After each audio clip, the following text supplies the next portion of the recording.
All right, guys, so this is going to be a pretty quick review. I'm not sure exactly how much I'll be able to ramble on about this rope, but this is it, the Black Diamond 8.9 rope. I like to call it the pink rope because it's pink. That's probably like the main reason why I bought it. In the alpine guiding world, so I bought this as a guiding rope. I didn't really get it as a personal use one, even though if I did go into the mountains, I'd probably use it, you know, for a personal alpine climb. Now this is, I guess, mainly marketed as a sport climbing rope. However, if you go into Black Diamond's website, they will say ice, alpine, trad. I think they probably threw that one in there. So they kind of sell it as a jack of all trades. And I know that the easiest way to wear out a rope, or really to see how durable it is to take it out with clients in the alpine rock and do some short roping. And so that's what I did is I bought this rope at the start of this year, and that would have been, no, I bought this rope at the start of alpine season, which would have been around, I'd say about May last year. So about a year ago as I'm making this video, and I used it all the way through alpine season, which would have been up until the end of August, at least for whatever objectives you would use this rope for. It's 60 meters, again, 8.9. So the idea was I was going to use this as my technical route rope where I need 60 meters. So like Fisher or anything on Shuckson, anything in the North Cascades, North Ridge of Baker. I use this rope for all those more advanced climbs that I do with folks. And for the less advanced climbs, I would just use the services ropes. And so basically in the alpine guiding world, you essentially have to buy a new rope every year. You know, the different things will wear out differently depending on the brand of the rope. For the most part, it is kind of like a water treatment. Whatever sort of dry treatment they put on the rope will wear out after a year of heavy alpine use. And this is no exception. And that's also, you know, being in Washington and stuff, it's very wet here. If you're in Colorado, where it's a lot more dry, and you're using this rope for ice climbing with dry powder snow, maybe the water treatment will last a little bit longer. But yeah, so essentially you buy a new rope every year, and I find that I can use the rope from last year I can keep it in my quiver and use it as kind of like a backup rope.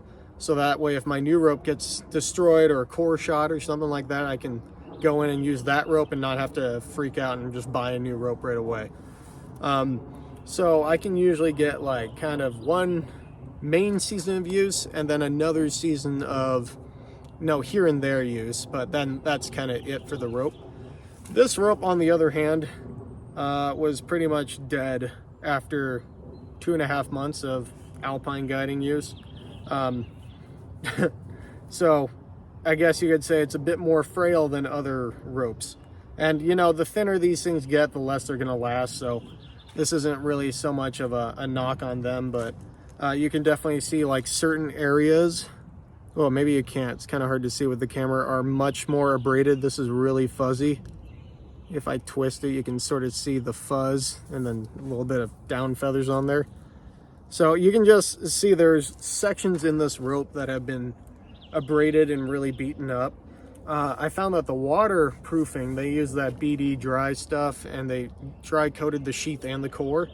That lasted maybe a month. This rope was getting soaked out hardcore by the end of the season. And so that's another thing, is like the different companies will have different dry treatments and whatever. And another big thing that is all about wear is the weave of the sheath. So if it's a looser weave, you know, the rope is a lot more supple, but it will wear out faster. The tighter the weave, then the rope tends to last a bit longer. Anyone who's used like a Sterling Nano 9, which I used that a couple of years ago, you know, after you're done rappelling on it, it's like a wire. It's so like stretched out and thick, and that's like the durability working there. This thing never got stretched out to like a wire use, so it's definitely a looser weave, and then the rope's just not going to last as long. So why did I buy it? Because it's so cheap. Black Diamond ropes in general are pretty cheap. I mean, like, this rope is retired right now because it's just too worn out. I can't use it for even a backup rope. I could cut it up and make it into like dirt ropes for ground school, which maybe I'll do, but it's just totally worn out. Whereas the Petzl rope I used last year, it's still working for me. I mean, I didn't really use it at all last season, so I could pull it out again these next few seasons. The Petzl rope lasted a lot longer than like the Black Diamond rope, and the Sterling rope before that lasted about as long as the Petzl. So the more you use these items and the more you beat on them, the more you'll kind of get an idea of what will last certain lengths of time. And I didn't buy this expecting it would last that long. Other things specific to this rope and a lot of rope brands in general is the end caps, where they have the little tag that says, you know, the diameter and the length and all that. When I got them on this rope, one is they were huge. They were like this much. And then two is they were so poorly stuck on the end of the rope that when I got this thing and uncoiled it, I just took them off immediately. And part of that is you can see how the tip of the rope it tapers down, and then you have the rope in there. And that's part of the factory cut. I actually really like that. So the end of the rope is really well cut. But because of that, they weren't able to stick the little sticker on. And they didn't use that good of materials to actually put the end cap on. Like the old Sterling ropes, their end cap was like amazing. And it's sad because their newer ropes don't have that same end cap. So Sterling changed that. But another thing to think about with those end caps is if you are going to use a rope like this for ice climbing, or in the alpine, is when you're doing V-threads in the ice, you don't want a big section of rope to be stiff, because it's really hard to get around that narrow corner of the V-thread. So that's when you pop those end caps off, and a lot of ice climbers will do that immediately, is just yank the end caps off. So that way they just have the supple tip of the rope that will bend around the V-thread a lot easier. I knew that even if I wanted to keep them on, they would fall off eventually and just become trash on the mountain. As far as the elongation of the rope, I never fell on this. I did have a number of clients fall on the rope, and by having a thinner rope, it stretches more. So in the alpine, when you're kind of doing these short little pitches, it doesn't matter as much, but when you're like sport climbing, you will have a longer stretch with a bigger fall, which that's not a bad thing at all. I really like having longer falls because you do have that softer catch in the rope. But just know when you're right off the deck and stuff, it can still stretch a little bit extra. I would use this rope for ice, alpine, and trad climbing. It's not a bad rope. It's just you get what you pay for. And all Black Diamond ropes are like this, where they're not super durable, but they are really cheap. So, you know, you're going to spend more money if you keep on buying the same rope every year versus buying a rope that you can use for 2 or 3 years.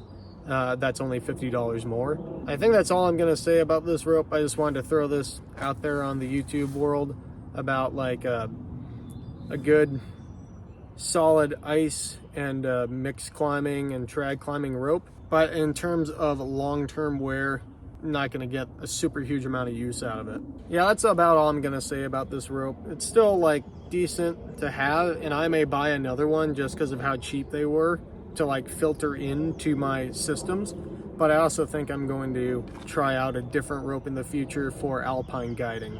This may not be a bad rope for hard multi-pitch climbs that I'm just climbing with friends, or with long alpine routes that, again, I'm just climbing with friends.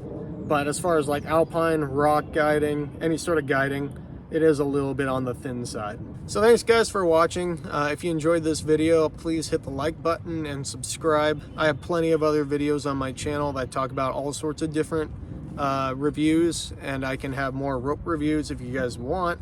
Ones that maybe go into bigger details or about a rope that I actually enjoy quite a bit. That wouldn't be bad. So if you want to see some of that, then you can write a comment down below. Thanks for watching, and I'll see you guys in the next video.